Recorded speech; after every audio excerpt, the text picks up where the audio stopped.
So the challenge for IT leaders in this situation is first to be ready. Be ready for the deluge of challenges that are going to come your way from business leaders when they finally get what's happening here.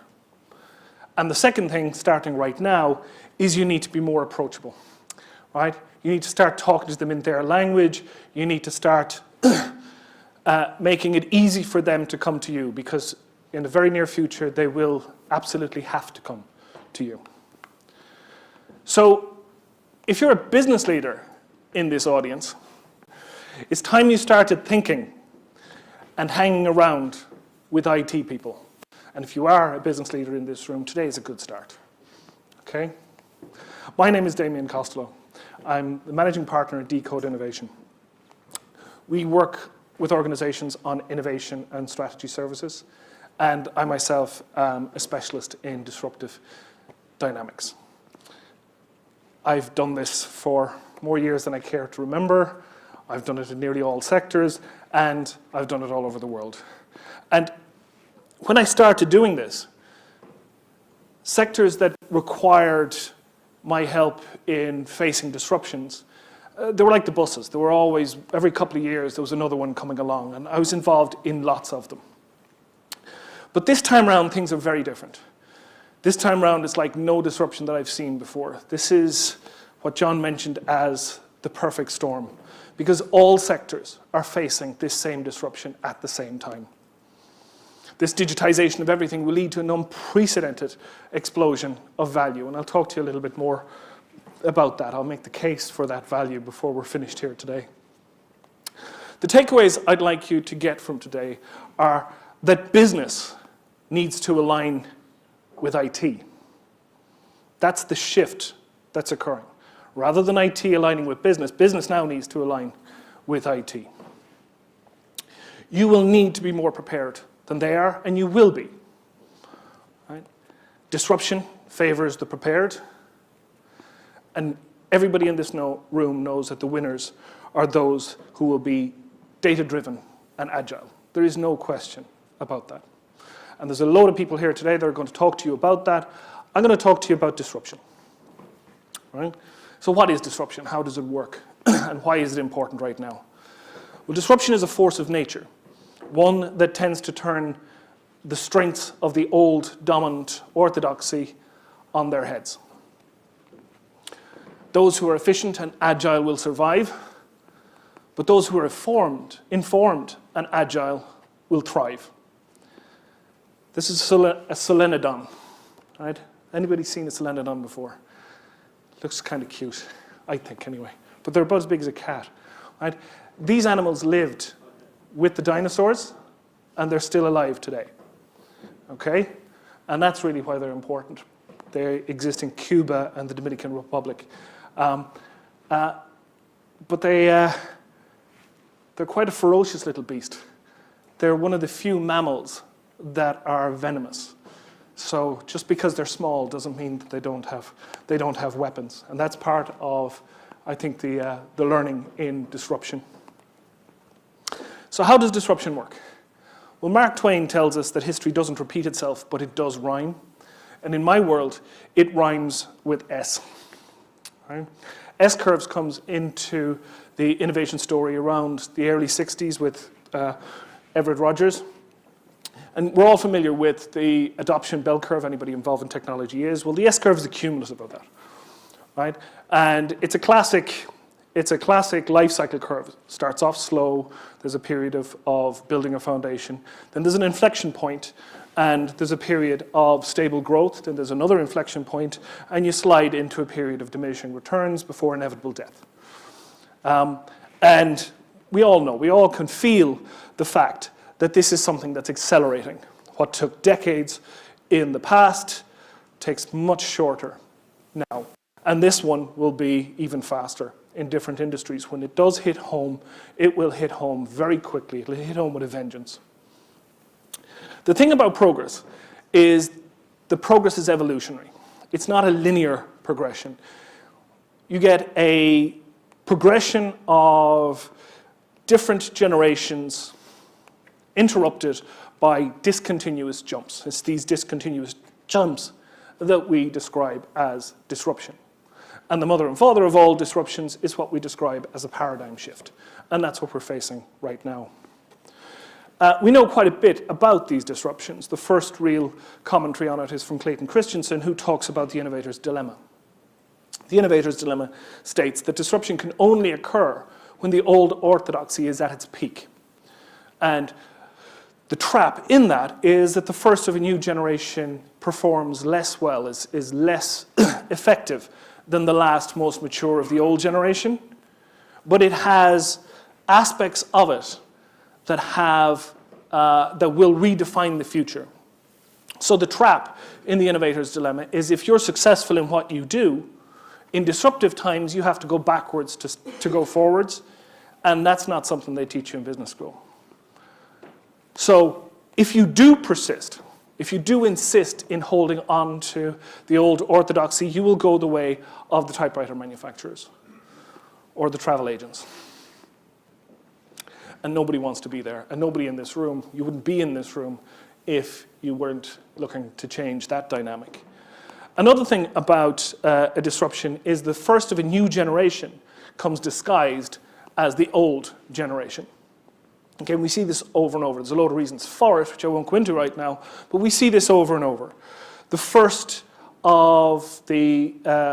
generation of digital music came on plastic discs with a hole in them, a familiar format, right? But it was never about the plastic discs. It was about the data, as we now know, and the fact that if you have enough of it, you can do incredible things. This man realized it. And I was involved in digital right management at the time, he had pretty much told the music industry what he was doing. It was no secret that Apple was coming after the music industry, but there wasn't a thing they could do about it because that paradigm shift was inevitable. Digital was always going to trump analog in that scenario, and the same thing is happening today. So one way of looking at this is that the old ways are apples, and that the new generation are oranges. And the trick is to realize that the first of the new generation is an orange disguised as an apple. So why is this important to digital? Well, the first wave of digital mobile communications looked very much like the last of the portable communications. Right? And I know IT people would tell me that there was digital portable and that there was analog mobile. Yes, there is when you look at it at this level. But when you look at it from this distance, it is a very different story. And the reason I bring this up is I remember growing up, we had a phone in the house from before I was born. My father was the local electrician, so the phone was used purely for his business. Right? My parents paid line rental. They paid device rental. They never used the thing. It was for taking phone calls, not making phone calls. Right? The service was never used. Now, if you look at any of your own homes and your own situations, the infrastructure is probably, on a whole, similar. But the pyramid is now inverted, and it is inverted because there's a lot more devices, but much more importantly, there are masses of services that we don't even count. We don't even think how much we're spending on subscription services and digital communications of all sorts. Right? That inversion of the pyramid is the digital dividend. That's the orange that we're after in this space. That explosion of value that your businesses will sooner or later realize that they're either on track for or they're going the way of the typewriter manufacturers. And once you move to digital, the reason this works is that digital allows you to defy the laws of physics. Okay, so you have tens of thousands of infrastructural nodes, right? Built by somebody else, paid for by somebody else. There's hundreds of thousands of services, millions of devices, paid for by somebody else. The individuals pay for the devices, more often than not. And you can have then billions of transactions. Every day in this country, there are billions of digital transactions going on. This is what we call the cloud. This here is the data that travels on the cloud and the devices that we use to handle that data. the cloud, is global. It's infinite because it's constantly being built, right? And it makes your businesses and your businesses infinitely scalable. The data itself, as you can imagine, is big. It's huge. There's a huge amount to it. But big data means big business. And therein lies your orange. It is that big business, that explosion of business from the digit that will make us all, hopefully, comfortable in the future.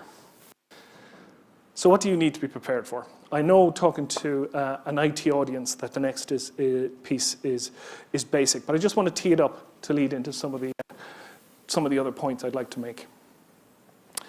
The inherent efficiencies of the internet that led to the demise of all of these industries and the emergence of these companies that nobody had heard of a decade before is now spilling into the real world through the Internet of Things and the complete digitization of everything. And why is this important? Because of who's involved in it. All of the serious players are in this space. And that is a good indication that there's something important going on here. So in my world, I believe that this new digital world order is a paradigm shift on a par with a combination of the advent of electricity and the automobile, right? Which were the two pillars of, for the last 120, 150 years, the two pillars of the economic world order that we live in today. I believe that this digital new world order is no less inevitable, but it's also probably no less scary. I'm sure we all remember the currency war, the current wars of the late 1880s. Maybe not. Okay. Well, it involved Thomas Edison, who had a vested interest in direct current, and Nikola Tesla and his sponsor, Charles Westinghouse, who had a vested interest in alternating current. Well, Edison's people reportedly electrocuted up to 15 animals to prove how dangerous alternating current was, just to get their side ahead. And yet they didn't win. It was the alternating current guys that dominated the paradigm for the last 120, 150 years. Okay. But this scaremongering is a key part of the dynamic and this jostling for position. And Rebecca will be up a little bit later to talk about data protection. All of these issues that organizations are scared about emerges at the start of every paradigm. There was a ridiculous law at one stage where a man had to walk with a red flag in front of an automobile. Right? Nobody in their right mind at this stage would ever think of going back to that. Right? We forget about these things very quickly. Okay? Fear does not impede progress for long. So what Rebecca's going to talk to you about is not a luxury. It's not something that's out there in the future. Right? All of these things that John mentioned, all of these things have to be dealt with right now, because very quickly they will be dealt with. The whole thing will have moved on, and you'll have been left behind by it. Another lesson we learned from electricity is before electricity, you had all of these appliances. Right? In the first wave of electricity, you had an analog for each of these appliances. There was the electric cooker and the electric light bulb, the electric kettle. And then a line got drawn at some stage. And a whole wave of new products and services emerged that wasn't possible prior to electricity. And the question I'd have for people in this room is, which of your colleagues' impossibilities can you help them achieve in this digital revolution? Because the world that they will be doing business in and that the way they do business in the next 10 years will have very little in common with what they were doing 10 years ago. If you think about the early internet, there's all these organizations that built the internet. And then there's these organizations that came afterwards that did things that were impossible before the internet emerged. And Microsoft, who's here, who's here today, Microsoft are one of the organizations one of the few organizations that sit comfortably both sides of this line. Particularly in the last number of years, Microsoft have completely come front and center in the middle of this whole revolution. But these are the people who enjoyed the digital dividend. These are the people, when a number of years ago I was working in telecoms, they were described as the over-the-tops. They were the squatters on the infrastructure. Right? In these organizations, there's no distinction between IT leadership and business leadership. Right? It is all business leadership. And in the very near future, there will be no distinction between the businesses that you work for and any of these businesses. Those distinctions will disappear very, very quickly.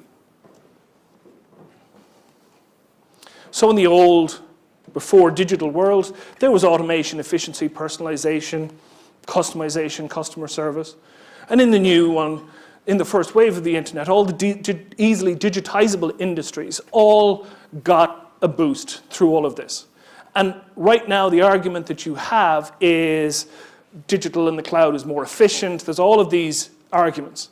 But in the long run, there's an entirely new opportunity out there when all businesses will have to become digital over the tops, whatever that means, whatever over means and whatever they're over the top of.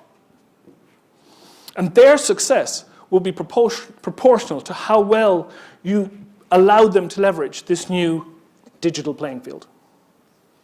So in disruptive times, I'd argue that the orange is inevitable and that you have to find your own orange.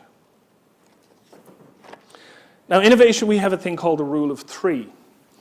Right? It says that the first wave of something is A, the second wave is B, and the third wave is a combination of the two. It's the A plus B. I call this the Carlsberg dynamic. You ever see those ads for if Carlsberg did nightclubs? They'd be the, not that I'm promoting alcohol or any particular to this audience. But what you get in this scenario is way back in time, you had affordable and simple transport. You had a horse and a hand-built cart. Then there was a period where you had complex and affordable products. You had these handcrafted automobiles that only the elite could access. And then you had affordable and complex. You had the mass-produced automobile. And in this dynamic, in this rule of three, there is what we describe as the Henry Ford moment. When someone comes along and redefines the industry and automates the process and changes the dynamic from hand-built to mass-produced. And I would argue that at the moment, this digital revolution is the Henry Ford moment for so many industries, the industries that got left behind in the first wave of the internet. And to support that case, I'm going to talk a little bit about Jeremy Rifkin. Does anybody in the audience, do people know who Jeremy Rifkin is? Very few people know who Jeremy Rifkin is. He wrote a book called The Third Industrial Revolution. And the thing that's important about that is the fact that he talks about an industrial revolution. I know my friends in manufacturing describe it as the fourth industrial revolution, and it has been mentioned today as part of this story. It doesn't matter what your count is. The issue is this paradigm shift we're talking about is a full and proper industrial revolution. And the reason to heed Jeremy Rifkin, who's not that well respected in his own country, he's an American. The reason to heed him is he was one of the first people Angela Merkel called when she took power. He is one of the most influential economists in Europe. And he tells us that an industrial revolution emerges when an energy revolution, a communications revolution, a transport revolution, when they all coincide. And when this happens, seismic social change is never far behind. And I was delighted to hear that, I'm looking forward to meet Michael from Open Hydro, because energy is a huge part of this paradigm, is a huge part of this paradigm shift. The dynamic in the new revolution is the decentralization of everything. So in the first industrial revolution, by Rifkin's count, in the mid-19th century, you had an industrial revolution powered by coal. You had the centralized production of power, and you had the centralized consumption of power. So you did your iron smelting on the edge of the coal field, and that's what powered the Industrial Revolution in the north of England in the mid-18th century. By the late 19th century, you see a shift in the balance of power. You still have centralized production of energy in oil and electricity, but now the consumption is distributed through the electricity grid system and through the ultimate mechanism of distribution, the internal combustion engine. And that is the economic paradigm that we're living through today. Rifkin argues that in the early 21st century, we will see distributed production and distributed consumption. And the revolution in manufacturing through 3D printing and the energy dynamic where there's a push for every building to generate its own energy. It's all about decentralizing the generation and decentralizing the consumption. And that only works with alternative power supplies, and with the digital structure. So that is the fundamental driver of this industrial revolution. And we're just about to hit this now. And this is what we talked about previously when I mentioned only possible with digital. The first dynamic, the first paradigm was a command and control model, which was dictated by your birthright, by the aristocracy, by the elites. In the second industrial revolution, it was still command and control autocracy, but now it was wealth and ambition that was driving it. And wealth and ambition is a lot smarter than inbred aristocracy. So we've led to a situation where the gap between rich and poor in this world right now is greater than it ever was. And that's unsustainable. And it will demand a change. And the change that will come is a shift to a network model. And maybe just that statement is enough to see why I argue that business needs to follow IT rather than the other way around. Because nobody understands the network model more than IT people. This idea of first being decentralized and then being completely distributed. Rifkin describes it as the collaborative commons. But he tells us that this is a new communications and energy matrix that will create millions of jobs and thousands of businesses to allow us to flourish into the 21st century. And in my way of thinking, that's one heck of an orange.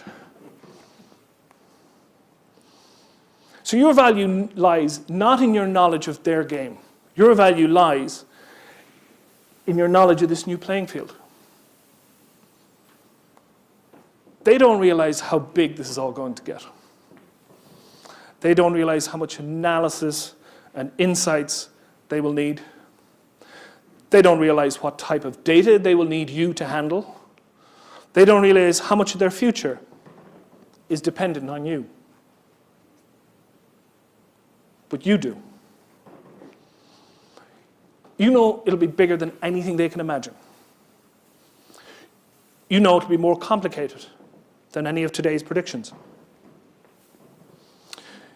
You know that individual firms are no match for the universal investment that organizations like Microsoft are making in the cloud infrastructure. You know that even with this investment, it's still going to be a struggle. But that cloud is the only way that any organization is going to keep up with the dynamic demand. Right? Without the collaboration of all of these organizations that are working on improving and growing the cloud, nobody is going to be able to keep up with the changes that are going to happen. You know, after days like today, who to turn to for help, and you know that you need to start this right now, today. So to wrap this up in conclusion, I would say, remember that businesses need to urgently align with IT. That you must be more prepared than they are. That disruption favors those that are prepared. And you must make data and agility second nature to them if they're going to thrive. You may have to sell them the apple that they say they want today, but you have to build them the orange that they're going to need tomorrow. Right? So my advice to the IT people in this room is go and disrupt. Go disrupt everything. Right? Be ferocious. IT people, I believe that your time has come.